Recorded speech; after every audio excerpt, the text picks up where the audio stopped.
Hi, everyone. I am Kitty Kistler, Executive Life Coach, helping working moms balance life. And I have the Life Management approach, which is a comprehensive life management solution, helping busy women tackle their days easily and effectively. And we are here with Clementine Lindley today. And what we are talking about is these are work from home survival chats. And what they are is to really help women understand that there is a balance and that there's more to it than just office space and drinking your water throughout the day. It really does involve a lot of mental balance, a lot of physical balance, and a lot of emotional balance. And so we're trying to keep these conversations open and going to help women really understand where we can have more grace and compassion for ourselves, give more empathy to others, and also where we can step into our power and really own who we are and in our leadership abilities as well. So I'm going to let Clementine go ahead and introduce herself, and then we're going to start talking about creativity and mental health today. So go ahead, Clementine, let's hear it. Hi guys, I am Clementine. I am the founder of Rita and Betty. It is a craft subscription company that is geared to adults, not children. And part of the reason I did that was because children have lots of outlets of creativity, and I think we get to be adults and we forget to be creative because we have lots of what I like to call responsibilities. And so I started this company with that in mind. Before I started the company, I was a mental health advocate, and it was my favorite job and my dream job. And I wanted to figure out a way to combine hobby and passion, and out came Rita and Betty. That's awesome. And I love that name too. It's so cute. And you have a story behind the name, right? I do. So Rita is my grandmother. She was born in New York City in 1913 and grew up in Spanish Harlem. And it's been interesting through this pandemic, because I go back to stories my dad tells of my grandmother living as a 5-year-old through the Spanish flu in New York City. And I'm like, whoa, that's mind blowing, right? And so that's that. And then I have a best friend, literally I've known since I was born, the day I was born. And she and I have been best friends our whole lives, more out of necessity. I guess we didn't even live in the same town. And her grandmother was Betty, and her grandmother lived in my hometown. And so she was kind of a surrogate grandmother that taught me lots of life skills. And so as I was creating this company, I really wanted to go back to these original crafters who crafted out of necessity and not out of leisure. And so, because I think there's so many skills, and I think there's a reason we crafted out of necessity. And I don't think we ever really understood the science behind it, but I think it was so important to the early homesteaders. I'm from Montana, so the early homesteaders of this state and various others, to get through some of the major emotional and mental blocks that came with being frontier. Yeah, it's huge. And and now we're seeing that, just like you said. So we're seeing the results of what was happening back then. We're sort of seeing it in real time, but also how having those skills and those creative ways of doing things is all coming full circle. We have to lean in on our ability to be creative, but also the ability to do creative things for survival, such as sewing right now is so important, and all of those things. So I think it's very interesting, like you said, that we've come back, and you get to see it through the family such a perspective. So that's so cool not necessarily during this type of crisis, but it's cool to see when we come back full circle, and it's like getting back to basics and really understanding where we came from. I had just had a post not long ago that was all about I'm now enjoying the butcher shops and the dairies and the local boutique style stores, because not only are you serving and helping small business, but they know you personally. And so what they give back to you is that somebody can say, no, this isn't healthy for you or your family, or like, you know, if you go to a place that sells essential oils, let's say, she can very easily say, well, you have an animal at home and this wouldn't be the best. You know, like there is somebody that actually knows your names and your family and cares for your overall well-being, like a small pharmacy or something. And we're just seeing that in our own actions, where I was doing big box stores because it was convenient. And now I don't do big box stores because it's scary, but I'm able to connect on that more small business scale. And I'm loving getting back to that basic of having them hold that product in their hand. Well, there's something really important about community, right? And so it's the same thing, reason why we have knitting groups and crocheting groups and sewing groups and cross stitch groups. So like you think about, again, old things, like I have an Afghan that my great grandmother tatted. I want to talk about a lost art. Tatting. If you don't know what that is, Google it, because it's mind blowing. And I have this full size bed Afghan. It's 115 years old. And oh my God. Like someone bought it from a department store. It's beautiful and amazing and doesn't have any wear, zero stains. And so I think about like those kinds of lost arts, right? Like how did she do that? And what was the purpose other than she made it as her own wedding present? And so yeah, there's a lot of things in there about that community. And I think, I don't know if there's any truth to this, but when I like daydream about her, I think about her doing things with a community, like where she grew up, and she was an immigrant as well. And so like, what did that look like before she moved to the States? Like, how did that look for her in her community? Yeah. And just like you said, when they are making that product, you know, you have other women in, you know, even we go back like tribe situations and, you know, all of these historic clusters of community. And when you look at them, they do things together, you know, weaving, and all of those were communal activities. You know, my church still does it, like the sewers, the quilters, right? And so they just did a blanket. My aunt passed last year at 103, and she had started the base of the quilt, but never actually quilted it. And they just got all together and, you know, did this whole quilt for one of my cousins for a wedding gift. And it was like the conversations that they had that I got to sit in on one day, and like all of that. And they hold in their hand not only the story of where it came from, but the blessing of where it's going, you know, and they get to say like, she's going to love this. This is going to be, and that you get to see that experience.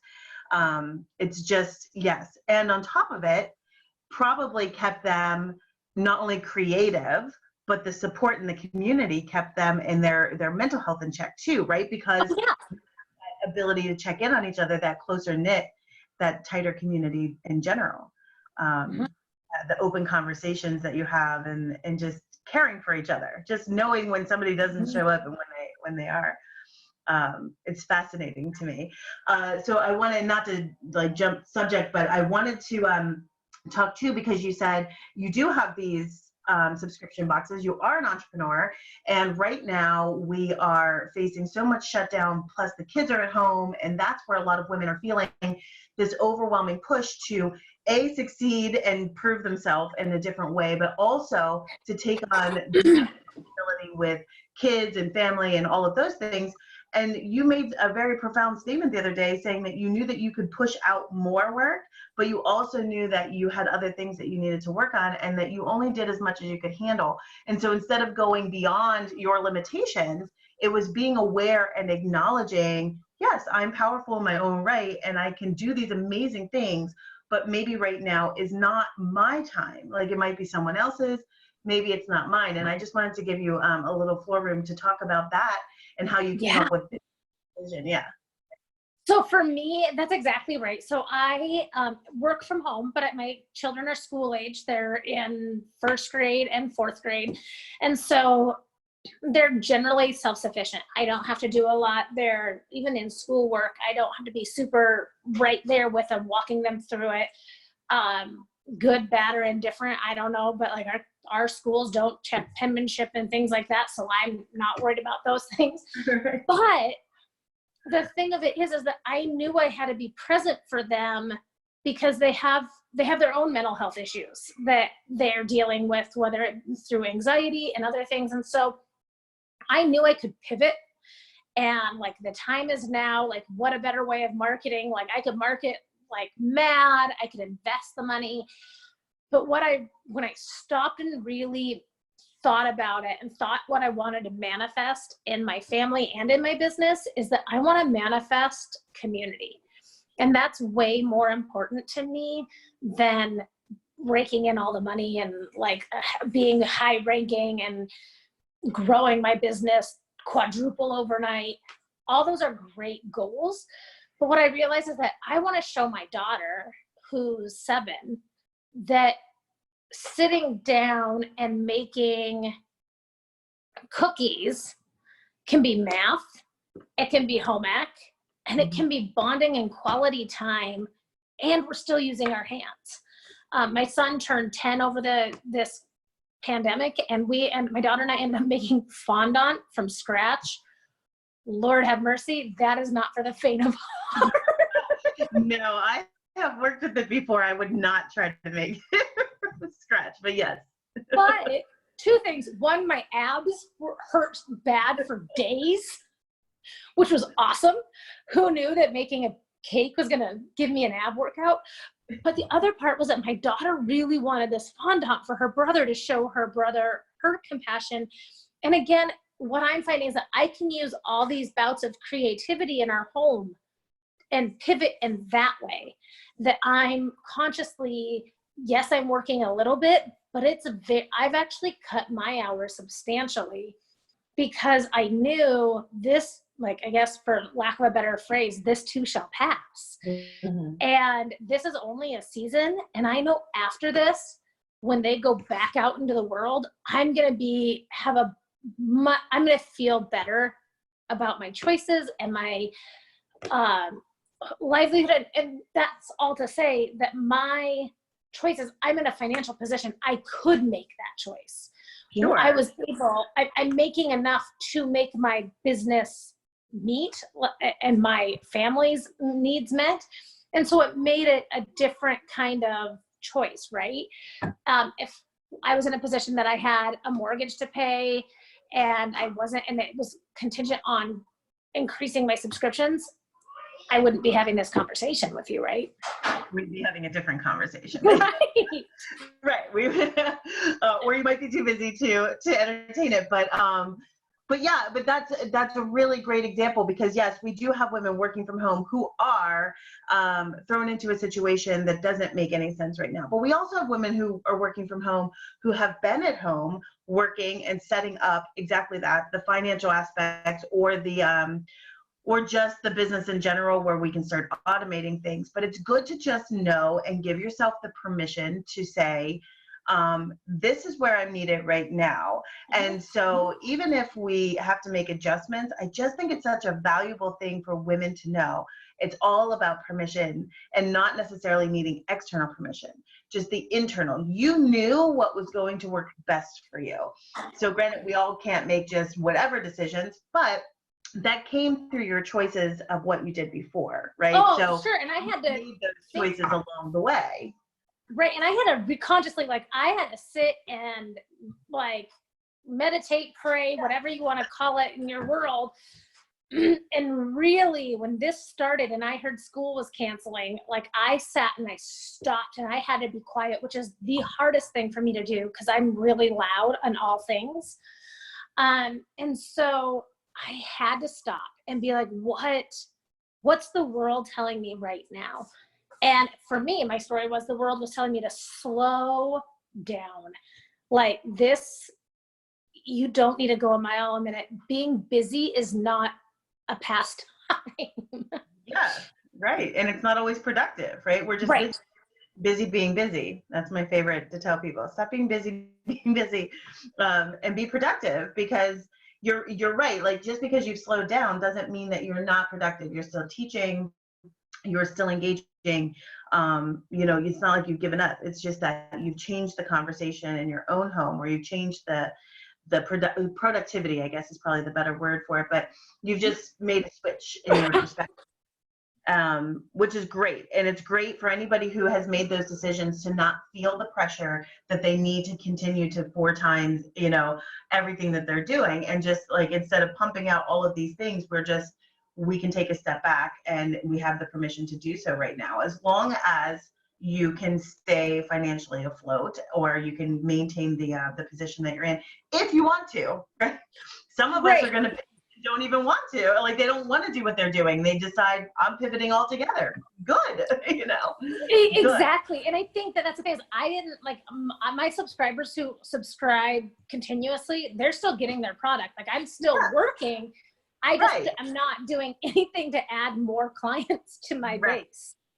Yeah, which is great, which is just, you know, and that's good. That's good that you can make those decisions. And like you said, it didn't come, that didn't come just from, hey, I just woke up today and I decided I'm not going to do anything. Like, you really had to think about that, because that's a tug, especially for an entrepreneur, to feel like they've stepped down from something that they've worked so hard to do, right? I mean, I just know from my own perspective, if I have to take a day and just really be like, I'm silent today, it's hard for me to not feel like I need to tell people why. Does that make sense? You know, and to justify and validate my own well-being. I mean, I just did it this morning. I created this whole we're on day 5 of a challenge that I did, and today was the day, and I didn't save the info, and I walked away, and I do everything by paper first, because that's how I'm creative. And then I upload it into the system, and I spent all morning getting it into the system, walked away from it and then I uploaded and lost the entire thing. So like, I feel for me, like, it's killing me knowing that, like, I've set myself back several hours today, that people were relying on me, but human is human, right? Like, that's just what happened. So I felt that like struggle where I needed to validate it. And I was like, I need to tell everybody. And I'm like, no, just continue forward. Because it affects you on so many levels. I had to shift that perspective back to, it's okay. Everything is fine. So in regard to that too, and this will be a good segue into really that creative mind process, right? That we start to feel feelings, especially when we're in an unprecedented time or an uncertain time. We feel these feelings and emotions that we're sometimes familiar with. Maybe they're old triggers that we've had, but we're feeling them harder now because we're going through the stages of grief. But yeah, we're feeling fear and overwhelm and excitement and anxiousness and safety, but then not safety. Like, we're just all these things, and sometimes they happen in a minute, in 5 minutes, in an hour, or within a day, and we're feeling it. And so you have some really healthy ways to shift the perspective. When we start to get those triggers, we start to feel those emotions coming in, some really healthy ways to take creativity and switch the perspective over into a higher vibe, so that we're not stuck in that, like, I have to shut all systems down. I'm having too much. My well-being can't handle it. I'm going and, you know, binge watching Netflix. Instead of doing something like that, there is a creative outlet that we can hop on board with, right? Totally. And so, like, that's the thing is, I guess I'll kind of also, I didn't say this in my intro because it's kind of a weird thing to start with, but I suffer, and it's not really suffering, I live with major depression. And that's part of where my mental health advocacy came from, was my own diagnosis, and being able to bust that stigma that, like, oh yeah, I have a major mental health issue. And, you know, I remember as a kid, like, you'd hear the word bipolar and you'd be like, oh, Carrie Fisher has bipolar. How's that possible? And like, having this, whatever thought that meant, I don't even know why I thought it was bad, but I remember hearing it as a kid and thinking, that's bad. Yeah. Yeah. And so for me, I run a successful company. I'm a successful mom. I'm a successful spouse. And so to me, that is that pivot. It is that piece of recognizing that stigma and busting that. And that's I guess that's the foundation for me.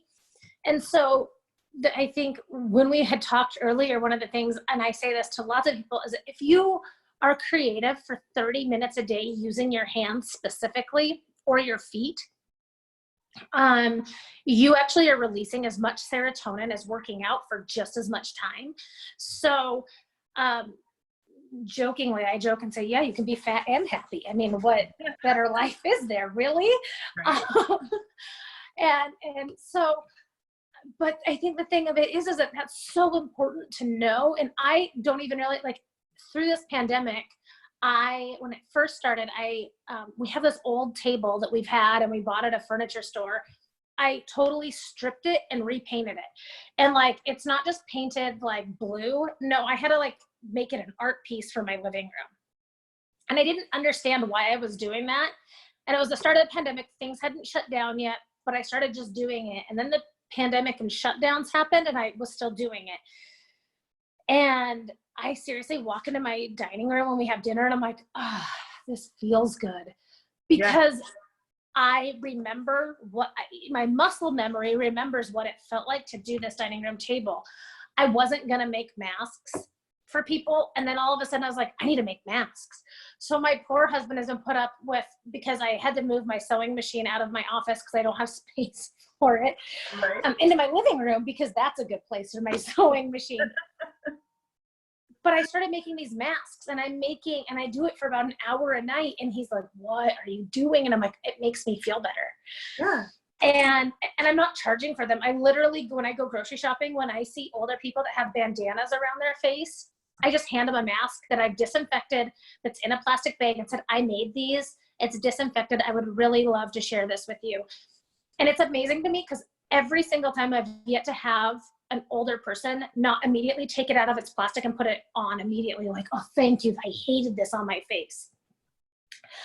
So then there's two things, right? Like, I'm giving the gift of giving without strings attached. And that's totally a positive change maker. And then this idea of crafting, and whether it's by hand or machine or all those things. And so I'm certain there'll be people who watch this, they're like, oh yeah, I totally painted a wall in my house during the pandemic.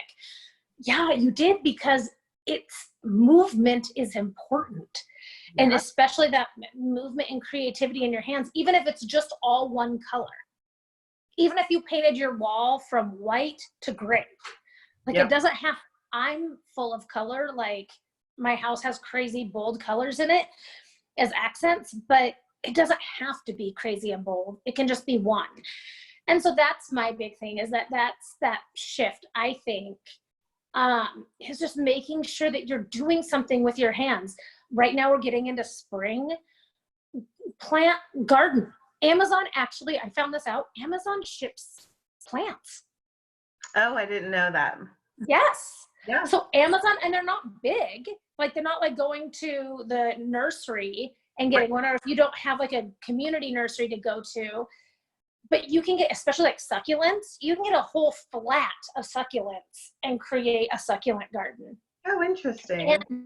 And so there's things like that where you can get creative without, if leaving your house is scary, then utilize those resources. Amazon, I know our local hardware store here in town actually has you can call them and you can do drive up, and they deliver you your things right to you pay for them over the phone, which is super antiquated. We're like so used to online, but it's just a local hardware store. So they still are like phone orders, take your credit card over the phone. You tell them what time you're going to be there. You call them when you're in the parking lot and what your car looks like, and they bring you your order. And so there's really cool options. And I'm certain that if you even had a local hardware store or nursery that you wanted to support, and you called them and said, hey, I really want to do this. I'm not comfortable leaving my house. Can we do this? They want the money and they want the service. And they'll say, yeah. And you might help them pivot their business that they never thought about either. Right. And it is a great time to even just learn how to plant like vegetable plants. Sure. Because I know for us, like, we try to buy in such bulk right now that we're only shopping every 3 to 4 weeks.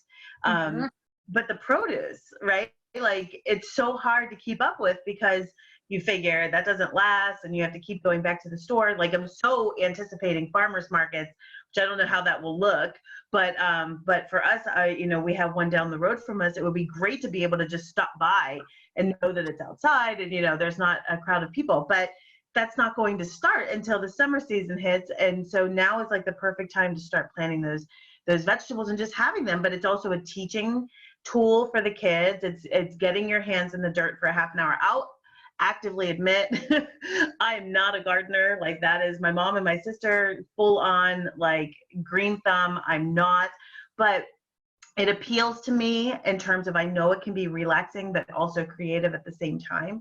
And I can see how and why that would be so satisfying to plant something and the reward be that you got to eat it, just much like your cake, right? Yeah.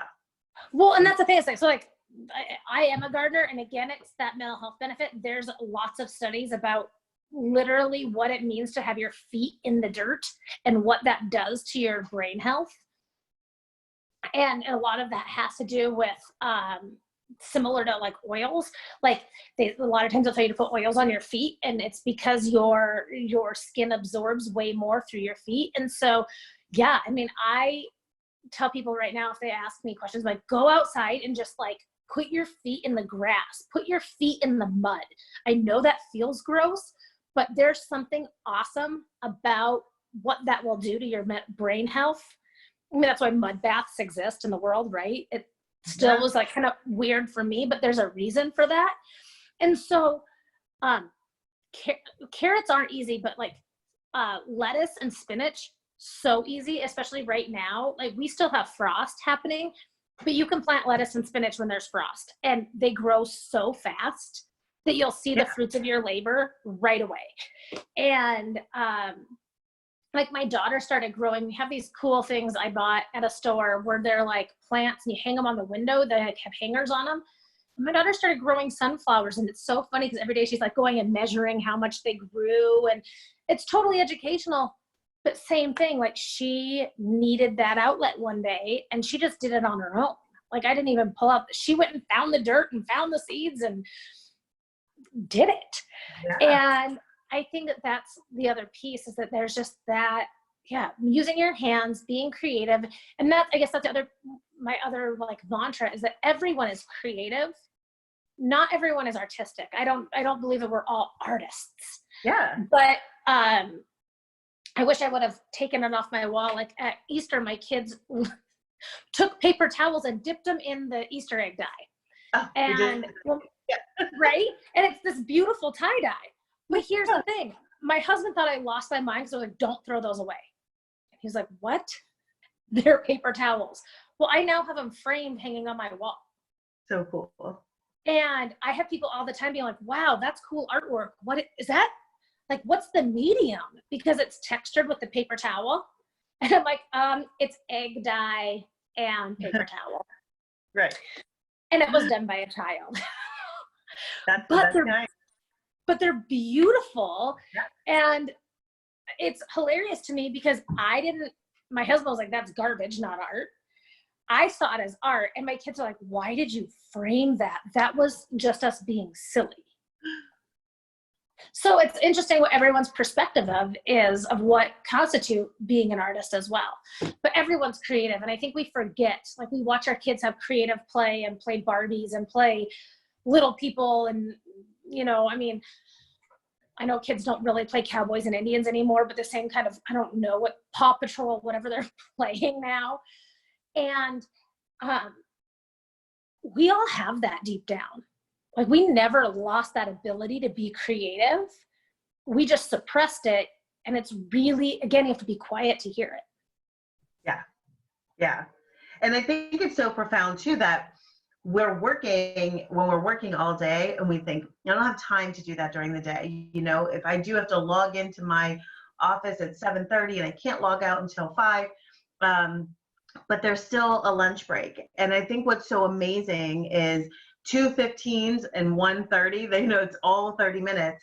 And it's just one of those things that we can take the break. And if we just, even if we're, creative with our lunch or however it is, like you said, the creativity doesn't have to be art necessarily. It has to be thinking and doing, and you can do those things. You can feel better, and you can do it in 30 minutes. You can do it in 2 15-minute breaks throughout the day, just breaking up the monotony of the work. And so that makes us feel we can sit back down and we can focus on our work the rest of the day, or we can, we just feel like this wasn't such a bad day, because some days those are really, really hard.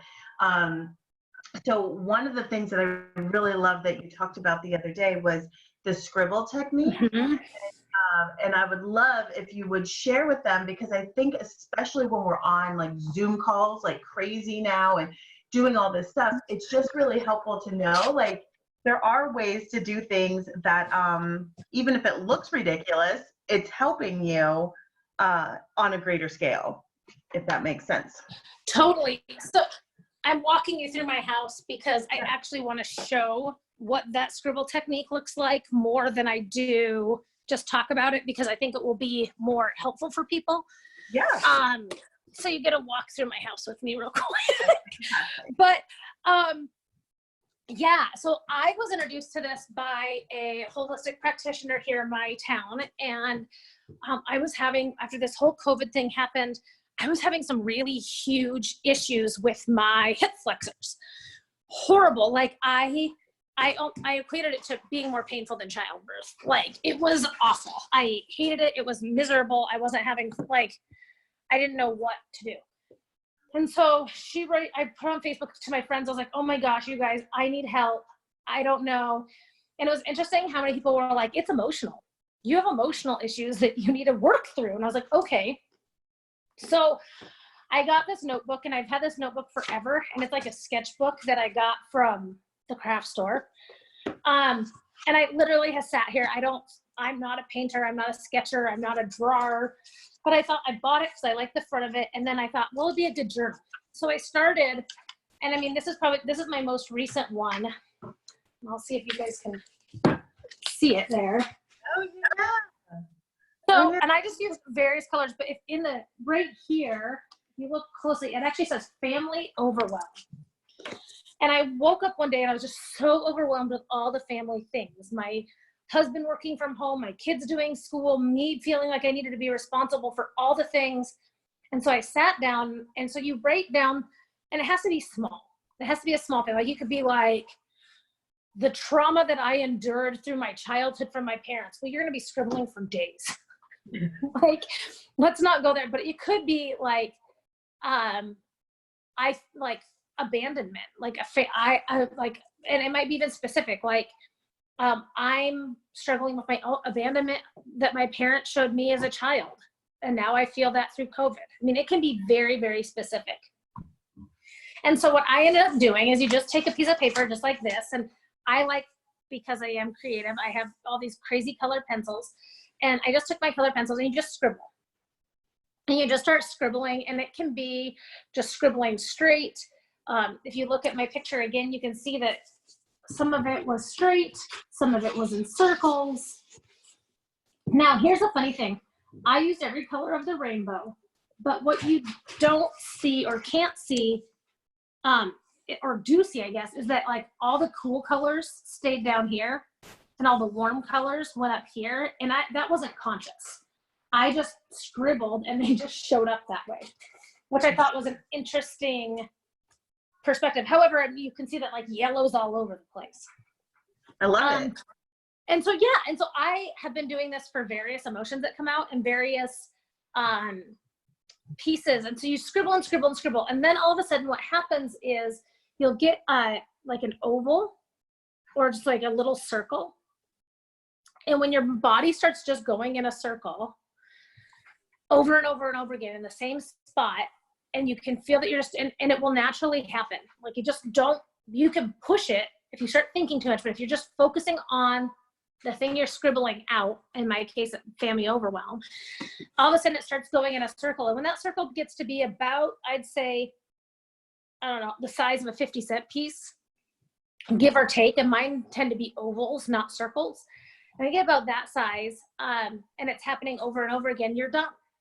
There's two things. You don't want to stop scribbling before you get to that point, because you haven't cleared all that nasty stuff out of you. Energy, whatever you want to call it, energy works is the word I use, is all the negative energy that's in my body. And so you want to make sure you go and I have enough time. And if it has to be something really small, like it might be for like, instead of family overwhelm, I might have just been like, my son's, like, dealing with my son's overwhelm, getting schoolwork done and being distracted. That's very specific. And I can scribble that out because it was stressing me out. And there's been lots of tears from children in my house over school. And we actually get to go back to school in the beginning of May if our schools don't cancel. And I'm ready. I told my husband, I was like, we're all staying home until June. Like, we'll quit school for 3 weeks. I don't know. But even that, like, dealing with those pieces. And so you just scribble it out, and it can be with a pen, it can be with a pencil, it can be with a crayon, a marker. It can be colorful like what I do. And the cool thing is that we can do this with young kids too. And so I've sat down with my son where he's overwhelmed and he can't focus, and I get him a piece of paper or cardboard or whatever's in his room, and it can be scratch paper, and have him scribble, and I scribble, and he scribbles, and I scribble, and all of a sudden, as he has worked through it, and he's 10, he's like, whoa, I feel better. I said, can you go back to your schoolwork now? Yeah, I can. And so there's been some things where he's even on his own now started scribbling without even coming to me, like writes it down and scribbles it out, and it like then moves on. And so those are, you want to talk about the easy, anyone can scribble, yay. Yes. And yeah, it's a really interesting energy release technique of really, especially negative feelings, getting rid of those blockages so we can move on. And I'm really excited that once all this is over and I'm back doing my daily office stuff, to be able to even use it for creative blocks and various other things. It's probably one of the coolest tools that I have in my arsenal. And no one thinks you're really weird when you're scribbling on a piece of paper. It just looks like you're like zoning out in space and doodling, right? So you're at the library, you could be in a business meeting, and some people even scribble so tiny. Like there's people I've heard, I've not witnessed it yet, that scribble so tiny that they like basically cut through the paper. Because it's just like, it's so intense and hard. Mm-hmm. Right. Yeah. Right. Mm-hmm. And so there's no wrong way to color or scribble. It's whatever comes out of your body. But even if you're doing that tiny little dime size, and you start going in circles again and not back and forth and up and down, and I mean, figure eights happen, zigzags happen. Yeah. There's no right or wrong, but it's that circle. You just watch for that circle to happen naturally, and then you're done. And then you're done. Yeah. I loved it so much because I think that I recognize it now. I have one of my children has an insane amount of, even when she was coming home from school, couldn't stop coloring. I mean, we have an entire art area for her. And it wasn't, I'm realizing now, I don't think it was so much that it's that artistic ability, like you were saying, it's that's her outlet. Like she has to color, and she does it on everything. You know, like if you just leave a piece of paper there, well, case in point, my entire notebook is literally, that's right. What she does, right? It's everything. She has to write on stuff, and she's always been this way, like just even needing to just do it on the walls and on her bed. That's been her thing. And so after talking to you, had been more conscious about doing it. And so when we're feeling that, I have these big rolls of paper. And so the other day I just put them in the kitchen, and I was like, go to town. Like, because it brought it back. It just calmed everything. Like, it was like all the energy was different. They had nothing to fill in the blanks. It was just, that's what we're just going free form. And it felt like there was just a different level of emotion after. And so really, it's been, now that I'm thinking about it, it makes more sense that it's an outlet, not necessarily like she's going to be the greatest artist. And maybe she will, but that's all, that's not really, I don't think, what's happening. Oh, there she is. Yeah. Awesome.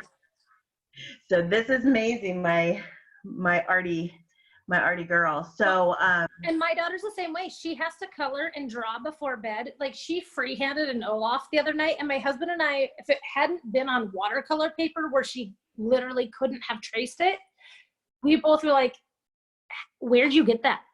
That's her. That's and, her. And she's like, my head. Yeah. I have an Olaf stuffed animal in my bedroom, and I just drew it. Mm-hmm. And it was like, seriously, and I don't say this just because I'm her mom, like, it looked like something, like a quick sketch from the cartoon. Yeah. And I was like, but yeah, exactly. And I think, but that's the thing. So then we've just started, like, every night before she goes to bed, grab your notebook and draw.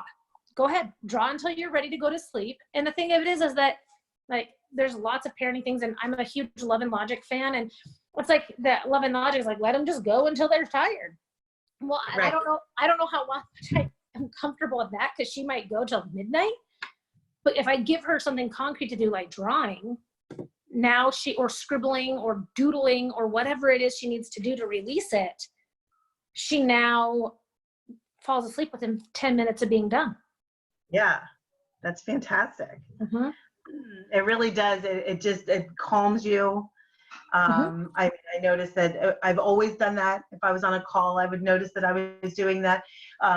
So I appreciate you bringing that to my attention, that there's a reason behind it. We're not just doodling because we're just, like, spaced out, like you said. It's that's actually something that we do to calm us. And funny enough that I have a friend who owns a holistic store. We were there the other day, and I said, I have a hard time getting into meditation, mostly because there's people in my space and it's so small. But she even we were talking about the control of the mind, and my oldest daughter was saying, yeah, I shake my foot, and we have those people in our lives that their foot's constantly, or their knee is bouncing.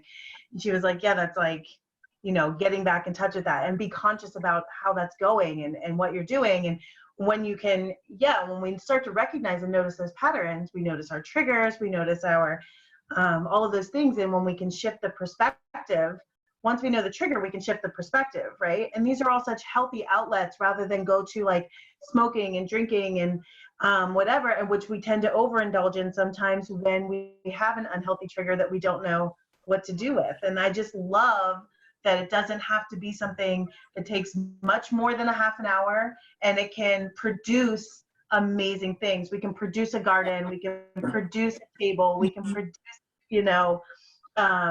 just art in general. And I think it's just so rewarding all the way around. It's just and we can do anything for 10 minutes. Like, even my craft boxes, I have them broken up that you can just do them in pieces and put them away.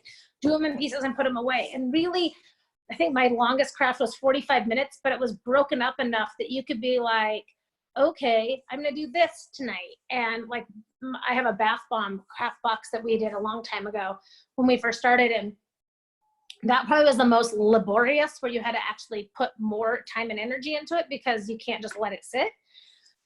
But other than that, it is what it is. And yeah, and it's really cool. And the thing is, if we can make an hour to watch The Tiger King,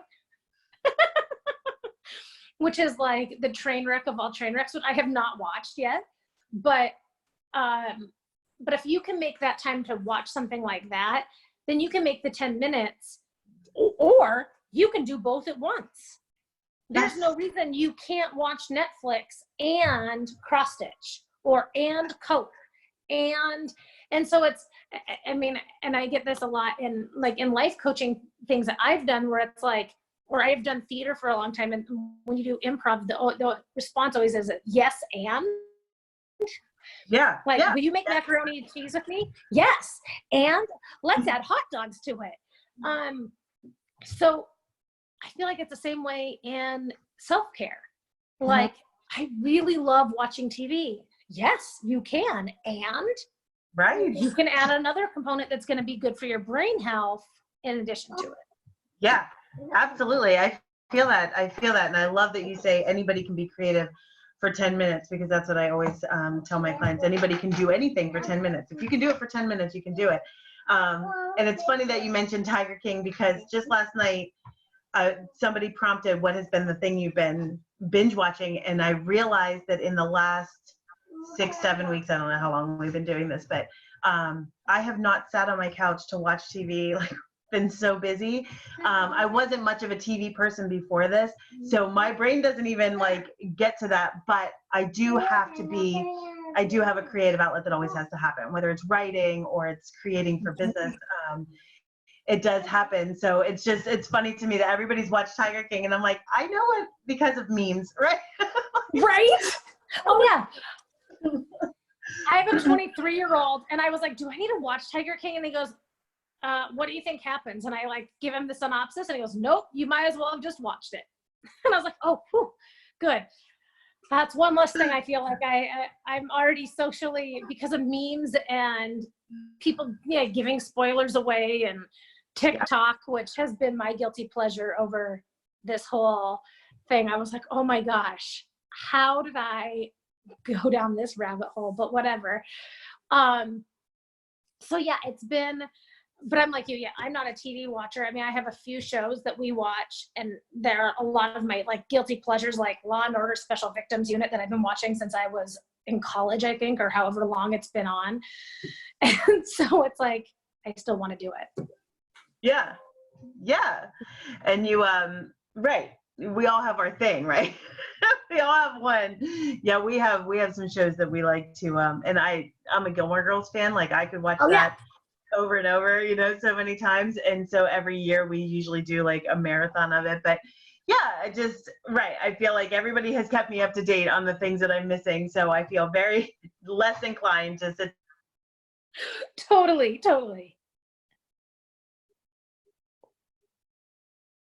It up and just see what everyone's talking about. So I want to say thank you. I might be losing you because it says my connection is unstable. But I want to thank you so much, Clementine, for being here with us today and for helping everybody to just understand that it doesn't take, you don't have to make a masterpiece. You just need to be creative in some form, music, art, with your hands, with your feet, and just really tap into that so that we don't feel suffocated, isolated, and like we're not tapping into the other side of our brain when we're working so hard all day. So absolutely. I truly appreciate it. And it's great to know that if the kids are getting crazy, we put them in a situation where they can let their stuff out, and then everyone's happy when it comes down to the rest time, right? So so I appreciate that. I'm just going to tell everybody where they can find us. So I'm going to, down below on this post, you'll actually see Clementine's information so that you can reach out to her if you need to. And all of my website, the support group for working from home, and all of those great things. And you can sign up for the weekly survival chats in the link that is in the comments. So thank you, Clementine. And we will hopefully see you back here on another chat in the future. Absolutely. Thanks so much. You are welcome.